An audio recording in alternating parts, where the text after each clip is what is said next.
રાત વીતી ગઈ. સવાર થયું. રીંછ વાનર પાછા ચારે દરવાજે જઈ ચડ્યા. યોદ્ધાઓને બોલાવીને દસમુખ રાવણે કહ્યું, યુદ્ધમાં શત્રુની સન્મુખ જેનું મન ડામાડોળ થાય તે અત્યારે જ નાસી જાય તે ઠીક છે. યુદ્ધમાં જઈને વિમુખ થવા નાસવામાં ભલું નથી. મેં પોતાની ભુજાઓના બળે વેર વધાર્યું છે. જે શત્રુ ચડી આવ્યો છે તેને હું જ ઉત્તર આપી દઈશ. આવું કહીને તેણે પવન સમાન વેગે ચાલનારો રથ સજાવ્યો. સઘળા યુદ્ધના વાદ્યો વાગવા લાગ્યા. સર્વે અતુલનીય બળવાન વીર એવા ચાલ્યા જાણે કાજળની આંધી ફૂંકાઈ હોય. તે સમયે અસંખ્ય અપશુકન થવા લાગ્યા, પણ પોતાની ભુજાઓના બળનો મોટો ભારે ગર્વ હોવાથી રાવણ તેને ગણતરીમાં લેતો નથી. અત્યંત ગર્વના કારણે તે શુકન અપશુકનનો વિચાર નથી કરતો. હથિયાર હાથમાંથી પડી રહ્યા છે. યોદ્ધા રથમાંથી ઢળી પડે છે. ઘોડા હાથી સંગાત છોડીને ચિત્કારતા ભાગી જાય છે.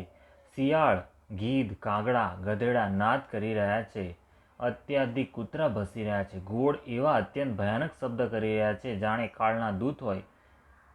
જે જીવોના દ્રોહમાં રત છે, મોહના વશમાં થઈ રહ્યો છે, રામ વિમુખ છે અને કામાસક્ત છે, તેને શું કદી સ્વપ્નમય સંપત્તિ, શુભ સુખન અને ચિત્તની શાંતિ હોઈ શકે છે?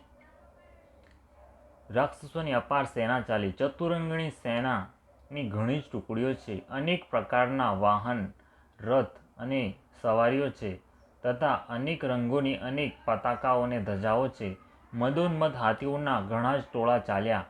જાણે પવનથી પ્રેરિત થયેલા વર્ષા ઋતુના વાદળા હોય. રંગબેરંગી પોશાક ધારણ કરનારા વીરોના સમૂહ છે, જે યુદ્ધમાં મોટા શૂરવીર છે અને અનેક પ્રકારની માયા જાણે છે. અત્યંત વિચિત્ર લશ્કર શોભિત છે, જાણે વીર વસંતે સેના સજાવી હોય. સેનાના ચાલવાથી દિશાના હાથી ડગવા લાગ્યા. સમુદ્ર શુભિત થઈ ગયો અને પર્વત ડગમગવા લાગ્યા. એટલી ધૂળ ઉડી કે સૂર્ય છુપાઈ ગયો. પછી એકાએક પવન રોકાઈ ગયો અને પૃથ્વી અકળાઈ ઉઠી. ઢોલ અને નગારા ભીષણ ધ્વનિથી વાગી રહ્યા છે, જેમ પ્રલયકાળના વાદળ ગરજી રહ્યા હોય. રણસિંગુ, નફેરી અને શરણાઈઓમાં યોદ્ધાઓને સુખ આપનારો મારું રાગ વાગી રહ્યો છે. સર્વે વીર સિંહ નાદ કરે છે અને પોતપોતાના બળ પૌરુષના વખાણ કરી રહ્યા છે. રાવણે કહ્યું, હે ઉત્તમ યોદ્ધાઓ, સાંભળો. તમે રીંછ વાનરોના સમૂહને મસળી નાખો અને હું બંને રાજકુમાર ભાઈઓને મારીશ. આવું કહીને તેણે પોતાની સેના સામે ચલાવી. જ્યારે સર્વે વાનરોએ આ ખબર પડી ત્યારે તેઓ શ્રી રઘુવીરની દુહાઈ આપતા દોડ્યા. તે વિશાળ અને કાળ સમાન કરાળ વાનર રીંછ દોડ્યા જાણે પાંખોવાળા પર્વતોના સમૂહ ઉડી રહ્યા હોય. તેઓ અનેકો વર્ણના છે. નખ, દાંત, પર્વત અને મોટા મોટા વૃક્ષ જેમના હથિયાર છે. તે ઘણા બળવાન છે અને બીજા કોઈનોય ભય નથી માનતા. રાવણ રૂપી મદોન્મત હાથી માટે સિંહ રૂપી શ્રી રામચંદ્રજીનો જય જયકાર કરીને તેઓ તેમના સુંદર યશના વખાણ કરે છે. બંને બાજુના યોદ્ધા જય જયકાર કરીને પોતાની જોડી જાણીને અહીં શ્રી રઘુનાથજી અને ત્યાં રાવણના વખાણ કરીને પરસ્પર ભીડાઈ ગયા. રાવણને રથ પર અને શ્રી રઘુવીરને વિના રથના જોઈને વિભીષણ અધીરા થઈ ગયા. પ્રેમ અધિક થઈ જવાને કારણે તેમના મનમાં સંશય થઈ ગયો કે તેઓ વિના રથે રાવણને કેવી રીતે જીતી શકશે. શ્રી રામચંદ્રજીના ચરણોની વંદના કરીને તેઓ સ્નેહપૂર્વક કહેવા લાગ્યા, હે નાથ, આપને ન તો રથ છે, ન તનની રક્ષા કરનારું કવચ છે અને પગરખાંય નથી. હે બળવાન વીર, રાવણને કઈ રીતે જીતી શકાશે? કૃપાનિધાન શ્રી રામચંદ્રજી કહ્યું, હે સખા, સાંભળો. જેનાથી જય થાય છે તે રથ બીજો જ છે. શૌર્ય અને ધૈર્ય એ રથના પૈડા છે. સત્ય અને શીલ, સદાચાર તેની મજબૂત ધજા પતાકા છે. બળ, વિવેક, દમ અને પરોપકાર આ ચાર એના ઘોડા છે, જે ક્ષમા, દયા અને સમતા રૂપી દોરડાથી રથમાં જોડેલા છે. ઈશ્વરનું ભજન જ તે રથને ચલાવનાર ચતુર સારથી છે. વૈરાગ્ય ઢાલ છે અને સંતોષ તલવાર છે. દાન ફરસો છે. બુદ્ધિ પ્રચંડ શક્તિ છે. શ્રેષ્ઠ વિજ્ઞાન કઠણ ધનુષ્ય છે. નિર્મળ અને અચળ મન ભાતા સમાન છે. સમ, યમ અને નિયમ આ અનેક બાણ છે. બ્રાહ્મણો અને ગુરુનું પૂજન અભેદ્ય કવચ છે. આના જેવો વિજયનો બીજો કોઈ ઉપાય નથી. હે સખા, આવું ધર્મમય રથ જેની પાસે હોય તેને માટે જીતવાને ક્યાંય શત્રુ જ નથી. હે ધીર બુદ્ધિવાળા સખા, સાંભળો. જેની પાસે આવો દ્રઢ રથ હોય તે વીર સંસાર રૂપી મહાન દુર્જય શત્રુને જીતી શકે છે. પ્રભુના વચન સાંભળીને વિભીષણજીએ હરખાઈને તેમના ચરણ કમળ પકડી લીધા અને કહ્યું, હે કૃપા અને સુખના સમૂહ શ્રી રામજી, આપે આ બહાને મને ઉપદેશ આપ્યો. ત્યાંથી રાવણ લલકારી રહ્યો છે અને અહીંથી અંગદ અને હનુમાન, રાક્ષસ અને રીછ વાનર પોતાના સ્વામીની દુહાઈ આપીને લડી રહ્યા છે. બ્રહ્મા આદિ દેવો અને અનેક સિદ્ધો તથા મુનિઓ વિમાન પર ચડીને આકાશમાંથી યુદ્ધ જોઈ રહ્યા છે. શિવજી કહે છે, હે હું પણ એ સમાજમાં હતો અને શ્રીરામજીના રણરંગની લીલા જોઈ રહ્યો હતો. બંને બાજુના યોદ્ધાઓ રણરસમાં મદોન્મત્ત થઈ રહ્યા છે. વાનરોને શ્રીરામચંદ્રજીનું બળ છે, એટલે જ તેઓ જયશીલ છે, એકબીજાથી ભીડાય છે અને પડકારે છે, તેમજ એકબીજાને મસળીને પૃથ્વી પર નાખી દે છે.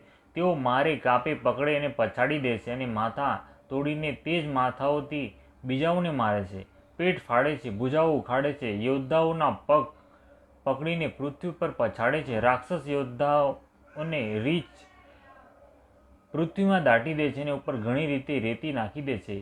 યુદ્ધમાં શત્રુના વિરોધી થયેલા વીર વાનર એવા દેખાય છે કે જાણે અનેક ક્રોધિત કાળ હોય. ક્રોધિત થયેલા કાળ સમાન તે વાનર લોહી વહેતા શરીરોથી શોભિત થઈ રહ્યા છે. તે બળવાન વીર રાક્ષસોની સેનાના યોદ્ધાઓને મસળે છે અને મેઘની જેમ ગરજે છે, ધમકાવીને લાફા મારે છે અને દાંતોથી કરડીને લાતોથી કચડી નાખે છે. વાનર રીછ ચિત્કારે છે અને એવા છળબળ કરે છે કે જેથી દુષ્ટ રાક્ષસો નષ્ટ થઈ જાય. તેઓ રાક્ષસોના ગાલ પકડીને ફાડી નાખે છે, છાતી ચીરી નાખે છે અને તેમના આંતરડા કાઢીને ગળામાં પહેરી લે છે. તે વાનરો એવા જણાય છે કે જાણે પ્રહલાદના સ્વામી શ્રી નૃસિંહ ભગવાન અનેક શરીર ધારણ કરીને યુદ્ધના મેદાનમાં ક્રીડા કરી રહ્યા હોય. પકડો, મારો, કાપો, પછાડો આદિ ઘોર શબ્દો આકાશ અને પૃથ્વીમાં છવાઈ ગયા છે.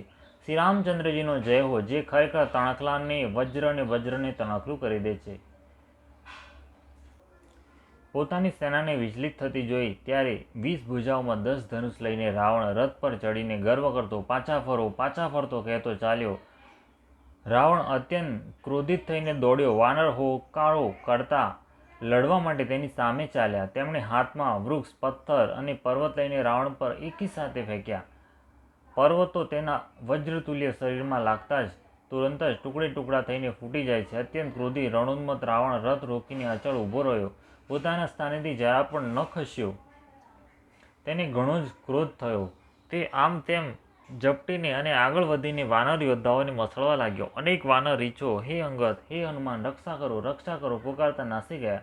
હે રઘુવીર, હે ગોસાઈ, રક્ષા કરો, આ દુષ્ટ કાળની જેમ અમને ખાઈ રહ્યો છે. તેણે જોયું કે સર્વે વાનર ભાગી છૂટ્યા ત્યારે રાવણે 10 ધનુષ પર બાણોનું સંધાન કર્યું. તેણે ધનુષ પર સંધાન કરીને બાણોના સમૂહ છોડ્યા. તે બાણ સર્પની જેમ ઉડીને વાગતા હતા. પૃથ્વી, આકાશ, દિશા વિદિશા સર્વત્ર બાણ ભરાઈ રહ્યા છે. વાનર નાસે તો ક્યાં? અત્યંત કોહરામ મચી ગયો. વાનર રીછોની સેના વ્યાકુળ થઈને આર્ત પોકાર કરવા લાગી. હે શ્રી રઘુવીરજી, હે કરુણા સાગર, હે પીડિતોના બંધુ, હે સેવકોની રક્ષા કરીને એમના દુઃખને હરનારા હરિ.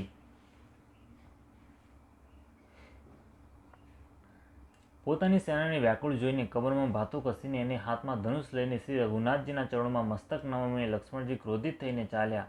લક્ષ્મણજીએ પાસે જઈને કહ્યું, અરે દુષ્ટ, વાનર રીછોને શું મારી રહ્યો છે? મને જો, હું તારો કાળ છું. રાવણે કહ્યું, અરે મારા પુત્રના ઘાતક, હું તને જ શોધી રહ્યો હતો. આજે તને મારીને પોતાની છાતી ટાઢી કરીશ. આવું કહીને તેણે પ્રચંડ બાણ છોડ્યા. લક્ષ્મણજીએ સર્વેના સેંકડો ટુકડા કરી નાખ્યા. રાવણે કરોડો અસ્ત્ર શસ્ત્ર ચલાવ્યા. લક્ષ્મણજીએ તલ જેવડા કરીને કાપીને હટાવી દીધા. પછી પોતાના બાણોથી તેના પર પ્રહાર કર્યા અને તેના રથને તોડીને સારથીને મારી નાખ્યો. રાવણના 10 માથાઓ પર 100 બાણ માર્યા.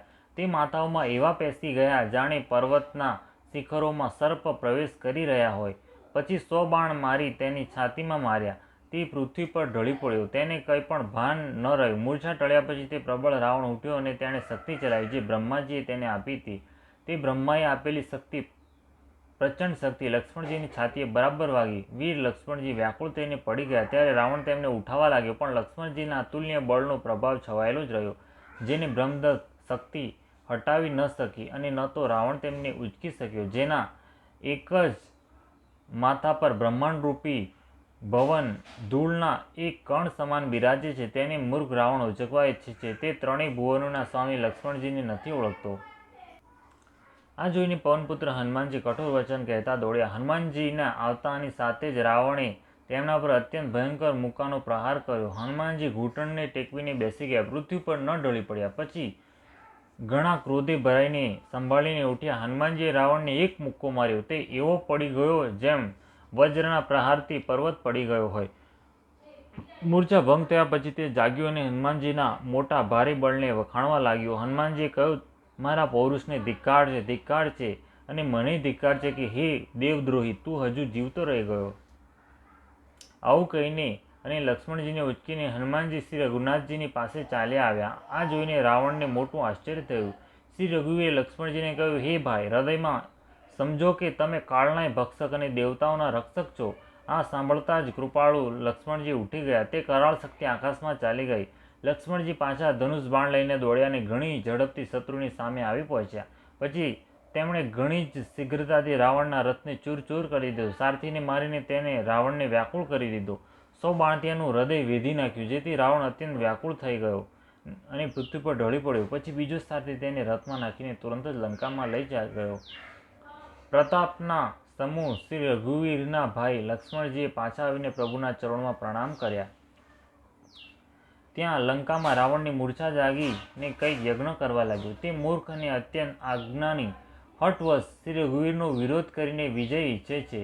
અહીં વિભીષણને સર્વે ખબર મળ્યા અને તુરંત જ જઈને શ્રી રઘુવીરનાથજીને કહી સંભળાવ્યા કે હે નાથ, રાવણ એક યજ્ઞ કરી રહ્યો છે.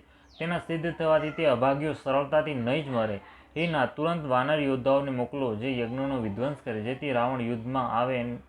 પ્રાંતકાળ થતાં જ પ્રભુએ વીર યોદ્ધાઓને મોકલ્યા. હનુમાન, અંગદ આદિ સર્વે મુખ્ય વીર દોડ્યા.